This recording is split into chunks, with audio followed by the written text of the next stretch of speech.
Senador, o senhor citou o Nicolas Ferreira, o senhor gostaria que ele fosse candidato ao governo, mas ele já disse que não. Não, mas eu não sugeri que o Nicolas fosse candidato ao governo. Inclusive, eu comentei com ele, com o Lula. O Lula é um produto vencido de verdade. Se comparar o Lula a um carro, ele é aquele Opala, velhão, marcha, câmbio manual, e ainda bebe pra caramba. Quer dizer, ele tá igual o Lula. E a gasolina que o presidente Bolsonaro deixou no tanque do Brasil, o Lula já bebeu toda. Nós hoje temos um ministro da Fazenda, que é o Haddad, que ele é o melhor ministro da Fazenda do Paraguai, porque ele está conseguindo levar as indústrias brasileiras para lá. Flávio Bolsonaro revelou o segredo sujo da política brasileira e a jornalista militante ficou em choque ao vivo. A esquerda está desesperada para apagar este vídeo. É importante que você deixe seu like e compartilhe com seus amigos antes que o vídeo saia do ar. Olá, boa tarde a todos. Boa tarde, senador. Já consigo vê-lo aqui no vídeo. Eu não sei se... Boa tarde, Amanda. Boa tarde, muito bem-vindo. Obrigada, viu? Agradeço desde já, em nome do BTG Pactual. Não sei se o senhor consegue ver a plateia, mas o nosso auditório está absolutamente lotado. Eu acho que o mercado está muito ansioso por ouvi-lo. Senador, o senhor tem um sobrenome muito famoso, mas paradoxalmente, talvez o senhor não seja tão conhecido assim pelo grande público. Então, eu queria abrir esse painel dando a chance do senhor se apresentar. Quem é Flávio Bolsonaro e no que um eventual governo seu seria diferente do seu pai, Jair Bolsonaro? Bom, Amanda, boa tarde a todos que nos assistem aí desse grande evento. Eu peço perdão por não estar pessoalmente, fisicamente, mas é que eu acabei de chegar há poucos minutos de uma viagem internacional. Só deu tempo de passar para dar um abraço no meu pai, aqui no 19º Batalhão da Polícia Militar em Brasília, e estar aqui com vocês debatendo esse papo. Então, numa próxima oportunidade, certamente vai ser uma honra estar pessoalmente junto com todos vocês. Bom, o Flávio Bolsonaro é uma pessoa, é um advogado, empresário, casado com a Fernanda, pai de 2 meninas maravilhosas. Alguém começou na política muito cedo, eleito deputado estadual aos 21 anos de idade. Fui eleito por 4 mandatos consecutivos, sempre com votações crescentes. E, em 2018, me elegi com muita honra aí senador pelo estado do Rio de Janeiro.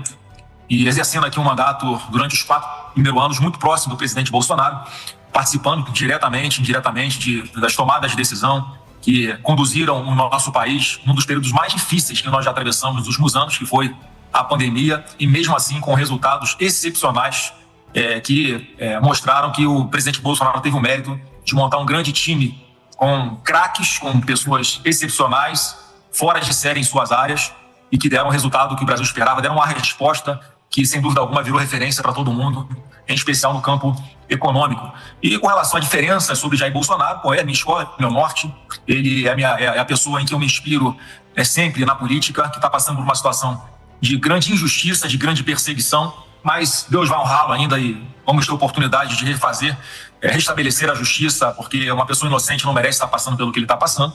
Mas aí é coisa de perfil, Amanda. O meu filme, nesses 23 anos de vida pública, falam por mim.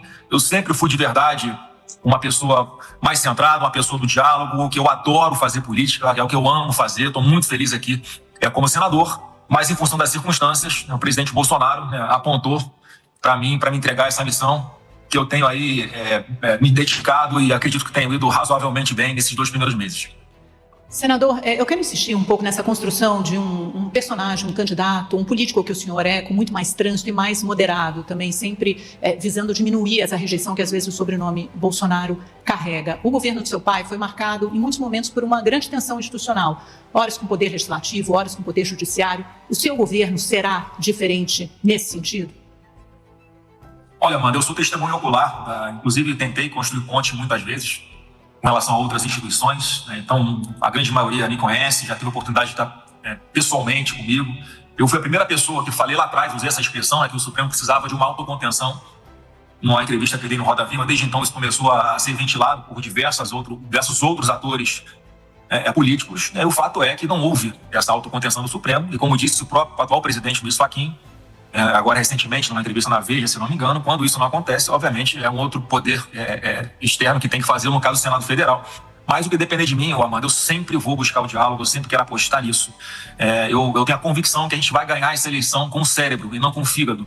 E é por isso que eu estou acreditando tanto que as pesquisas mostram isso também, que quanto mais disposição o Flávio Bolsonaro tiver, mais as pessoas vão conhecer um cara que vai trazer não um projeto de governo, mas um projeto de Brasil, porque é o que eu acredito. Eu estou saindo da minha zona de conforto, porque eu tenho a convicção que o Brasil vive um momento maravilhoso, geopolítico. Nós talvez não tenhamos tido uma janela tão boa para o Brasil se beneficiar do momento que a geopolítica mundial se encontra do que agora. Acabei de voltar de uma viagem que eu tive, já aqui estado nos Estados Unidos, passei por Israel, Bahrein, Emirados Árabes, acabei de chegar na França, como eu falei, há poucas horas, e todos com um olhar muito diferente para o Brasil. Em função de toda a instabilidade que nós vemos no Oriente Médio, o que eu mais ouvi ali no Bahrein, em especial, e em Abu Dhabi, foi a grande preocupação com segurança alimentar. E nós que temos um agro de referência em todo mundo, alimenta mais de 1 bilhão de pessoas pelo mundo, e eles têm o que nós não temos, recursos para fazer investimentos. Então, são economias complementares em que poderia ser usado muito aqui de uma forma muito mais profissional o investimento do mundo árabe na parte de infraestrutura, na construção de ferrovias, modernização de portos, de aeroportos. Isso está pronto para acontecer, não vai para frente por causa da desconfiança e da insegurança jurídica que existe no Brasil hoje, a instabilidade política. Mesma coisa na França com relação à energia, que depende muito hoje, em especial do gás vindo da Rússia. O Brasil pode e também investir em infraestrutura para que possamos fornecer energia limpa e mais barata lá para fora, mas temos que fazer o dever de casa aqui. Senador, existe uma grande expectativa nessa plateia aqui no mercado e também entre vários políticos da centro-direita que um governador de direita fosse escolhido para representar o campo conservador. No entanto, o seu pai escolheu o senhor. Por quê? Por que Jair Bolsonaro escolheu Flávio Bolsonaro e não Tarcísio? Olha, é uma pergunta que a gente tem que fazer para ele. Eu gostaria muito de continuar senador da República, mas em função da visão política que ele tem, e as pesquisas hoje estão mostrando isso, eu acho que foi uma decisão acertada, porque eu de verdade me sinto muito preparado. Nós hoje temos um plantel de pessoas que podem nos ajudar a resgatar o Brasil das mãos corruptas do PT, que certamente já estão mais experimentadas, que participaram no primeiro governo do presidente Bolsonaro. E, como eu falei, se você pegar várias pesquisas hoje, olha como é que um candidato de centro-direita que não fosse o Tarcísio teria dificuldades para vencer uma eleição ao governo de São Paulo. E o Tarcísio, para mim, como sempre falei, apesar de muitas tentativas da imprensa de tentar criar animosidade entre nós, criar atritos, eu sempre tive uma relação muito direta e transparente com o meu amigo Tarcísio. Eu sou um fã dele, eu acho que ele faz um baita de um governo em São Paulo. É uma pessoa genial e que eu tenho certeza que vai entrar de cabeça junto com a gente nesse projeto. Ele esteve conversando com meu pai recentemente também. Eu vou estar com o Tarcísio agora, nessa próxima quinta-feira, se Deus quiser, e vamos ali estar mais alinhados do que nunca. Então acho que a escolha foi correta. Eu acho que nesses 2 meses os números, até em pesquisas que eu tenho as minhas ressalvas, mostram um crescimento rápido, consistente e irreversível. Então, Amanda, eu acredito muito que os palanques que nós teremos por todo o Brasil, em especial na região sudeste, vão nos ajudar muito a dar uma força que nós não tínhamos em 2022. Vamos tentar explorar esses vários temas que o senhor trouxe, senador. Tem vários pontos importantes. Então vamos tocar em pesquisa, porque acabou de ser divulgada agora à tarde, às 2, uma pesquisa Quest. De fato, mostra a sua candidatura muito consolidada e a diferença em relação a Lula diminuindo tanto no primeiro como no segundo turno, embora o atual presidente da República ainda apareça na frente. Então, em um dos cenários do primeiro turno, Lula aparece com 35, o senhor com 29, e há cenários que variam, né, com uma diferença de 4 a 8 pontos. E no segundo turno, Lula tem 43 e o senhor tem 38. Então são 5 pontos de diferença. Em dezembro essa diferença era de 10 pontos. E a rejeição é praticamente a mesma. Esse é um ponto interessante. A rejeição de Lula é 54, a sua é 55, ou seja, vocês estão tecnicamente empatados. Como é que o senhor encara? Como é que o senhor vê esses números? É um cenário absolutamente polarizado. O que o senhor vai fazer para ganhar, justamente avançar nessa fatia dos eleitores independentes? E aí a Quest mostra isso. O Lula ainda leva uma pequena vantagem. E é justamente essa fatia estreita do eleitorado que define a eleição. Olha, Amanda, o que eu analiso nas pesquisas sempre são as tendências, né? Então as tendências mostram aí que não vai demorar muito para até na Quest o Flávio Bolsonaro estar numericamente na frente do Lula, porque eu falo o seguinte, Amanda, essa eleição não vai ser sobre Lula e Bolsonaro mais. Essa eleição vai ser sobre qual caminho o Brasil vai querer seguir. Se é o caminho da prosperidade, que é o que nós vamos propor, é o seu caminho das trevas, que está todo mundo vendo que é o caminho que o Brasil está fadado junto com o Lula. O Lula é um produto vencido de verdade. Se comparar o Lula a um carro, ele é aquele Opala, velhão, marcha, câmbio manual, já foi bonito, mas hoje não te leva para lugar nenhum, e ainda bebe pra caramba. Quer dizer, ele tá igual o Lula. Então, a gasolina que o presidente Bolsonaro deixou no tanque do Brasil, o Lula já bebeu toda. Foram 54 bilhões aí de superávit que ele deixou em caixa, as contas organizadas. O Lula já chega com a PEC arregaça teto de 200 bi. Quer dizer, descontrolou completamente as contas do nosso país. Nós hoje temos um ministro da Fazenda, que é o Haddad, que ele é o melhor ministro da Fazenda do Paraguai, porque ele está conseguindo levar as indústrias brasileiras para lá. A reforma tributária que aconteceu virou uma bagunça ainda maior. Profissionais liberais vão pagar tributos como nunca antes na sua vida. Não tem nenhum programa que você olhe para esse governo que não seja para manter as pessoas na miséria. Eu dou um pequeno exemplo para concluir essa minha resposta, foi o que eu acabei de ver aqui no noticiário. É um pequeno exemplo de verdade, mas mostra como é que a burocracia e a ideologia no Brasil nos prejudicam a virar uma superpotência. Então eu dou um exemplo muito pequeno. Eu acabei de ver aqui que há pouco tempo, aliás, o governo Lula ele proibiu a criação de tilápia ali na usina hidrelétrica de Itaipu, né, ali na represa, porque é considerada uma espécie exótica. Eu estou vendo que o Paraguai acabou de autorizar no mesmo lago a criação de tilápia. Quer dizer, vamos botar um muro no meio separado, lá do Paraguai você pode criar tilápia, no lado do Brasil não pode. E a gente, mais uma vez, perdeu a oportunidade de gerar alimentos, né, já que o Brasil passa por tantos problemas até hoje. Nós temos quase 12 milhões de pessoas aí cozinhando usando uma mistura de lenha e gás. Muita gente passando fome, a fila do osso nunca teve tão longa, e a gente perde todas as oportunidades de atrair investimentos e criar um ambiente favorável de negócio aqui no Brasil, que eu vou buscar incessantemente. O Estado não pode ficar olhando para quem quer empreender com desconfiança, enfim, estou considerando a pessoa culpada antes mesmo dela abrir seu próprio negócio. Vamos deixar as pessoas abrirem o seu negócio com menos burocracia, menos tributação, com um Estado mais moderno, e aí a gente, enfim, com isso a gente consegue fazer com que menos pessoas dependam de político para conseguir levar comida para sua própria casa.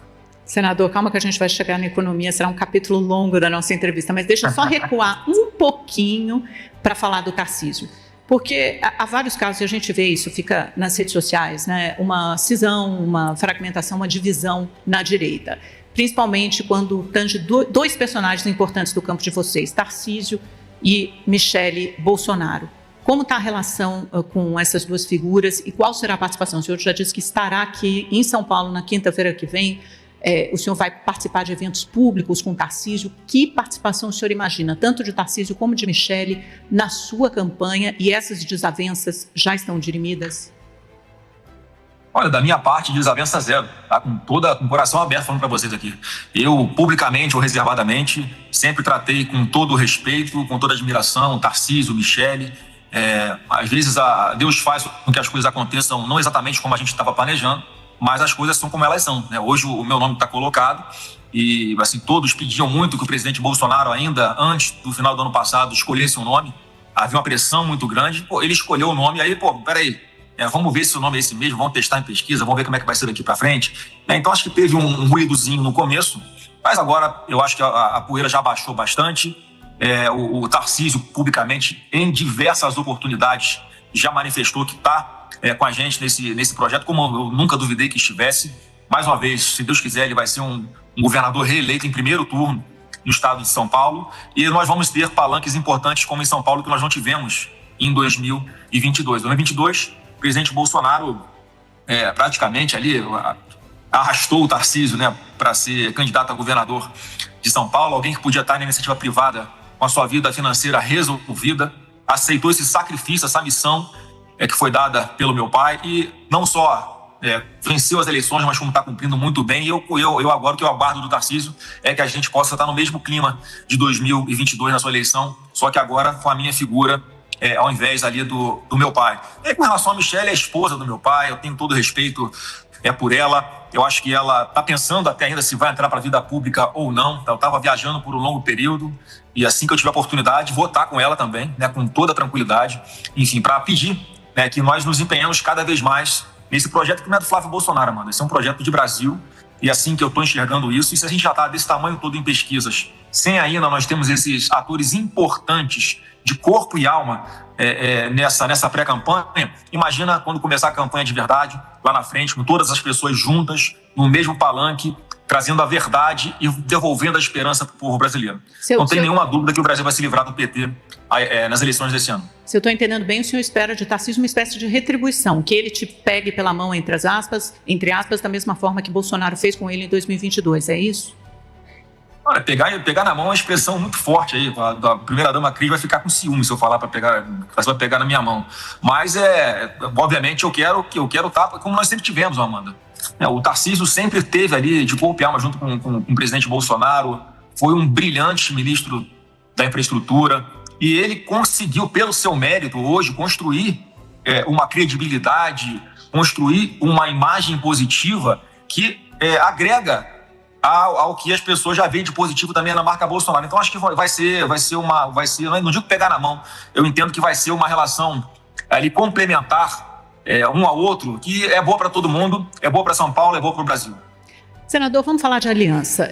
Quando a expectativa era para um governador de direita, principalmente Tarcísio, já havia uma concertação ali de todos aqueles partidos de centro-direita. O Kassab falava que ia apoiar, a Federação União PP, parte importante do MDB, mas na sua candidatura tem sido diferente. Há uma dispersão desses vários atores políticos e, com isso, a esquerda, né, Lula, PT, estão fazendo uma investida para cima desses partidos para conseguir, pelo menos, atrair nacos, apoios em determinados estados e cavar uma neutralidade.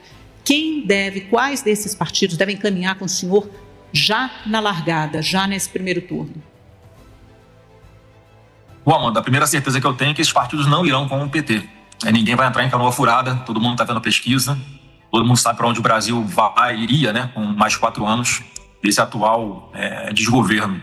Eu tenho conversado com vários deles, tá? Eu sou uma pessoa muito reservada, eu gosto de tratar dos assuntos e, enfim, dar a palavra nas conversas, né, privadas que eu tenho, e grande parte das vezes não interessa você ficar trazendo a público para contar alguma vantagem, se um partido A, B ou C vai vir para a nossa coligação formalmente. É óbvio que eu tenho interesse, eu acho que essa eleição, a política vai ser muito decisiva, porque isso dá capilaridade para qualquer candidatura, né? Lá na ponta da linha, um candidato a presidente não pode estar no Brasil inteiro. Quem é que leva o nome e as bandeiras, né, do candidato a presidente? É o deputado estadual, é o deputado federal, são ali os governadores e senadores que ficam durante a campanha concentrados nos seus estados. Portanto, acho que isso para mim é o mais decisivo, além, obviamente, de tempo de televisão, enfim, de tempo de rádio, enfim, isso tudo é importante. E eu não estou cobrando tempo e não estou com pressa de tomar decisão nenhuma com relação a essa aliança. Os partidos, eu acredito que virão. Tenho tido boas conversas com o presidente Ciro, com o presidente Rueda, não tenho problema de conversar com o Kassab, a Renata do Podemos, o Marco Pereira, um partido que inclusive já me recebeu uma vez, converso com menos frequência, mas também converso, e eu acho que estão todos ali com passo de espera, mano, porque a realidade é a seguinte: todo mundo estava apostando que o Tarcísio seria o candidato indicado pelo presidente Bolsonaro, e todos já fazendo as suas contas, porque é uma pessoa que nas pesquisas ali aparecia como alguém com um número melhor do que o de Flávio Bolsonaro. Só que se passaram esses 2 meses, e algumas ou várias pesquisas já mostram, e isso já, com relação a mim, que essa desconfiança, essa preocupação que todos têm, qual é a preocupação que todo mundo tem? A gente não pode perder PT.